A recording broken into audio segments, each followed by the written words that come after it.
I confess, every partner I've been with, except one, has been so great at sex that I wonder if I have low standards. Or if my luck is going to run out. High-class problems. This podcast is intended for those 18 and over. If that's not you, please come back when you are of age. This podcast is sponsored by SexyDeliciousThings.com, a 25-plus erotic social network dedicated to the art of individual sexual expression. Sexy D provides a play space for people to celebrate their inner perv, share erotic pictures, videos, and stories with other like-minded sexy friends. Join us to connect, share, and celebrate all things sexy and delicious. 3 months free membership when you use coupon code BEDPOST at SexyDeliciousThings.com. Thank you for listening to the BedPost Confessions podcast. BedPost Confessions is an Austin-based live storytelling series featuring smart, sexy stories. Between performers, we ask audience members to anonymously submit anything worthy of a confession, which is then read aloud by one of our producers. The performance you're about to hear was recorded on August 21st, 2014. Ebony Stewart will share her personal struggles and triumphs on teaching sexual health in Texas. It ain't easy, y'all. Here is Ebony. I do a lot of poems about sexual health and working with my students, and I know that some of you have had an opportunity to hear that, right? But I don't think that you really get the whole of what I do as a sexual health instructor, right? So this is going to be my idea of trying to give you that information with what I really say versus what I just be thinking. Yeah, so so currently I teach a grant-funded, evidence-based abstinence plus curriculum called It's Your Game, Keep It Real. But that's a lie, because we don't keep it real, okay? We don't cover masturbation, abortion, adoption, rape, homosexuality, or porn. And there's, yeah, I know, we got a lot of feelings about it. Let me tell you why. So one of those reasons is because we live in Texas. Okay, have you forgotten? We live in Texas. So that's the first reason. Second reason is because there's a lot of shame wrapped around those topics, okay? And then the third reason is because we just fucking live in Texas. So basically, the curriculum has to be taught with fidelity, meaning I follow a script, okay? I have to say what is on the paper. And if I want to make any adaptations, I have to go through what is called get an approval, okay? And so it's like red, yellow, green stages. It's like a red light situation. And so like topics like abortion, adoption, masturbation, rape, homosexuality, porn, those are in the yellow and red, okay? And here's why, because they are considered values responses, okay? That's values information. Exactly. Who said that? Fuck that. I know that's right. That's crazy talk, okay? So I think that's why. I don't know. Some of this shit, I'm not really sure, and they don't really answer my questions. But, so, because I follow a script, right, and I basically get 45 minutes with each class I have once a week. So I have about, 3 or 4 classes at one school. I'm in 2 different schools. I won't tell you which school, because that ain't none of y'all damn business. Talk to me afterwards, I'll tell you. So I gotta make sure that my students are getting the information that they need, like some of the easy stuff and the hard stuff, but I only have 45 minutes to get that in, okay? And so what I do is to answer those questions and make sure that those questions get answered, like, don't tell my boss, because snitches get stitches, okay? Shit your shit. Okay, so, But what I do is basically I plant a question in the box, okay? So I write the question and put it in the box. How else the fuck they supposed to know? Because I remember when I was their age and I had questions and I didn't know how to ask them, or I didn't even know that was a question I should have been asking, right? And I'm a student of life, so I got questions still, goddamn. So, all right. So basically after like 10 seconds of my students turning into Sherlock Holmes, they like want to find out who asked that question. I know it was you. I heard you talking about it, right? So after they like get through that, I'm like, hey, calm down. That's my teacher voice. No, dead ass. Calm down. It doesn't matter who asked that question. I'm gonna answer the question. That's a really good question. Let's be respectful of whoever was brave enough to ask that question. Huh?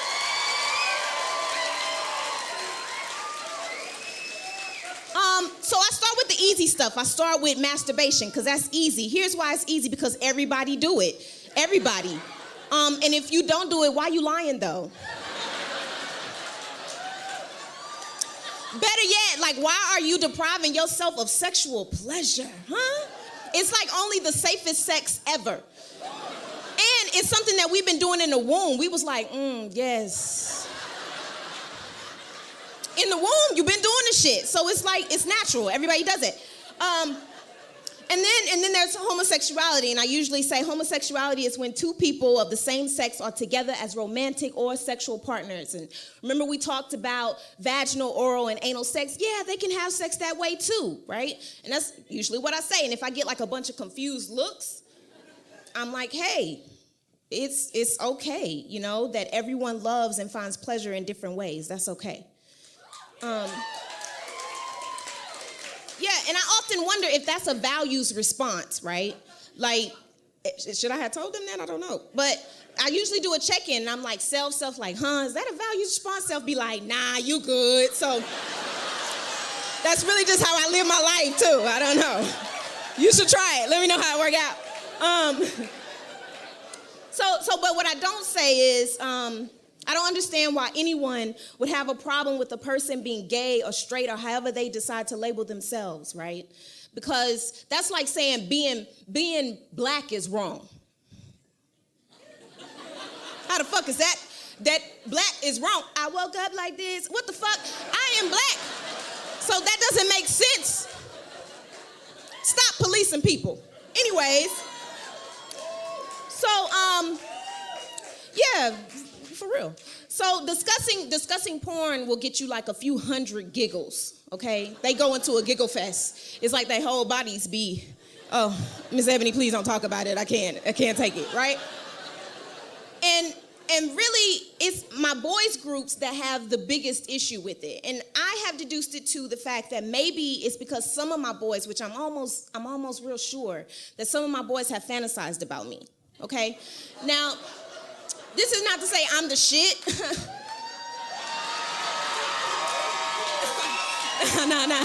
No, that's not to say that, but I'm just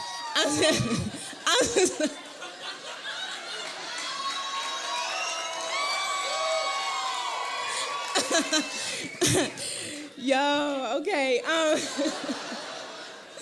It's hot.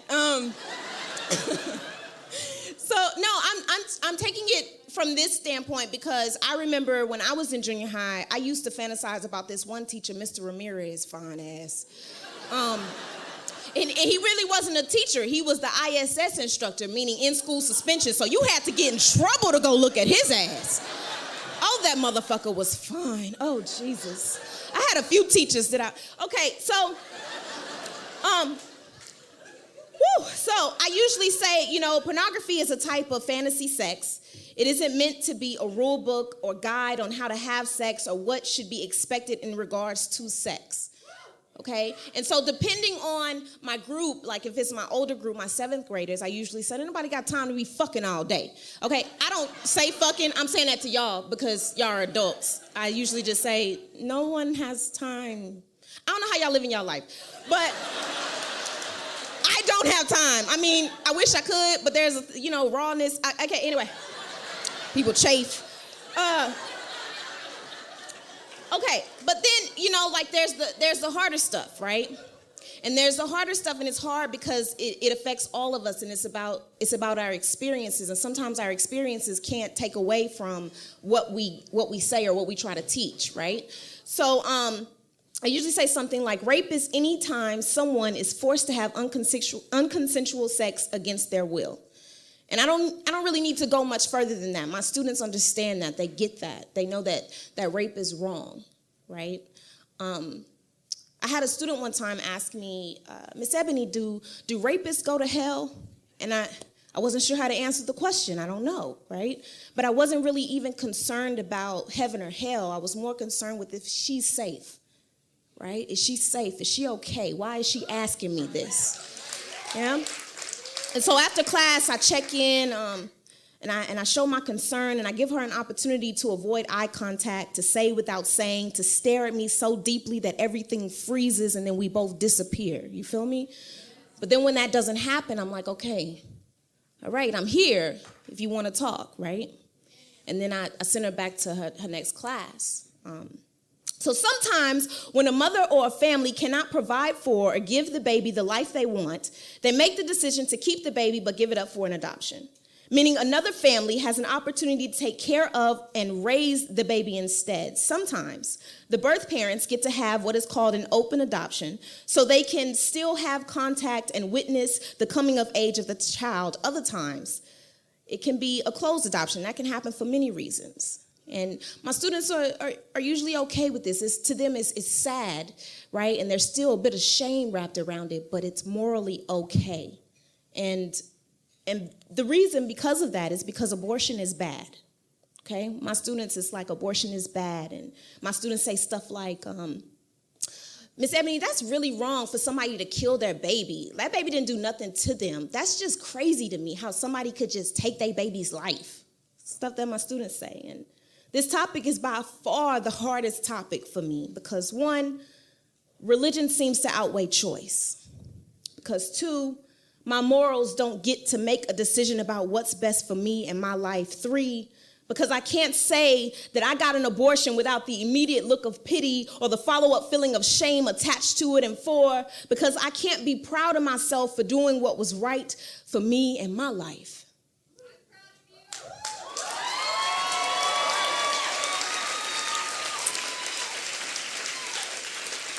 But what I say is, some women make decisions based on what is best for themselves and their future. There are a lot of things that might factor in for a woman to come to the decision to have an abortion. I don't know if it's fair for us to judge a person based on what's best and most logical decision for them, but that's a lie. It's not fair. It's not okay, right? But my students, especially my girls, can't help but look at me in an aggressively shrinking way, the way they've been taught, or the conclusions they've come to about abortion without fully knowing. The question is hard because in my mind, I've already made this personal, right? It's already become a values response. And in my mind, I've already went back to my teenage, scared and confused self, my unknowing, womanly girl body, my nervous and shrinking mouth and clothes, my baggy and hidden self, my disappointed and trying to starve whatever was in me out. I want to make this about me and other women who has felt the angry clam of shame, the ones who meet disgust instead of support, for the women who pray, believe in God, and say, if God is a God of forgiveness and love, then I'm forgiven, right? Then he still loved me, right? Or is your God so selective of what sins are more or less worse than others? I want to make this about me, but I can't, so I don't. And I want to say, you don't know shit about having sex for the first time and getting pregnant. Yeah, that shit really happens, but you wouldn't know that shit because you don't know shit. You don't know what it's like to be sucked on or vacuumed out, to bleed the leftovers of whatever was and what isn't. Abortion isn't like masturbation. It's not a turn on. It's not sexy, right? You don't know what it's like to wake up empty, sad, and relieved. Nah. You don't know shit about shit because you don't know shit. You don't know shit about sacrificing yourself for yourself. Nah.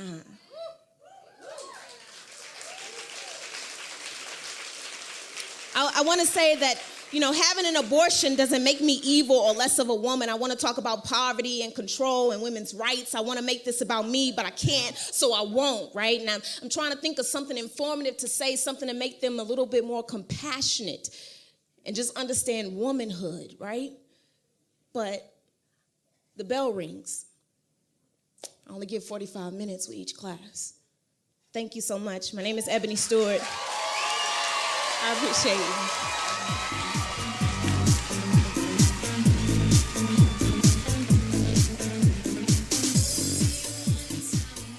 And then a black girl showed up. Ebony Stewart, aka the Gully Princess, is all things black, woman, and magic. She writes because she has to, teaches sex education for a living, and eats cupcakes for fun. Texas raised, the South is in her. More at thegullyprincess.com. BedPost Confessions is produced by myself, Mia Martina of MiaOnTop.com, Julie Gillis of JulieGillis.com, and Sadie Smythe of That'sWhatSadieSaid.com, and managed by Sarah Henry of O. Henry Events. Podcast audio production by Ian Danskin at Innuendo Studios. You can find links to all of our websites and more information about Bedpost Confessions at bedpostconfessions.com. You can also confess with us at Bedpost Confessions on Facebook and Bedpost Confess on Twitter, where we tweet audience confessions. Chime in and add yours. And don't forget the special offer from Sexy Delicious Things. 3 months free membership to the erotic social networking site when you use the coupon code BEDPOST. Until next time, we'll leave you with a few other confessions from the audience. I confess for the past few months, our relationship has gone from kinky to vanilla.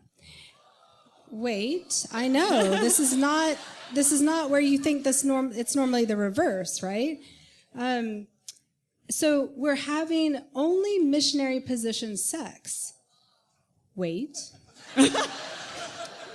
It is the best sex both of us have ever had, and it keeps getting better every time. Now go. There is nothing wrong with vanilla. There is nothing wrong with missionary. No. And there's nothing wrong with kink. And of course not. They obviously had to switch it up. Yeah. I confessed, we destroyed the cruise ship cabin. Our love was everywhere. The ceiling, walls, floor. Those poor housekeeping ladies. I hope you tipped well. I confess, I had a one-night stand with a fella.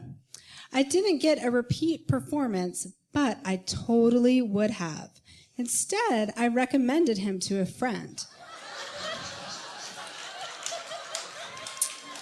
It took forever, but she finally had a romp with him, and she called me to thank me because he was even better than my glowing review. I can't wait to high-five her. Fuck, I want to high-five you both. Yeah. Come see me after the show.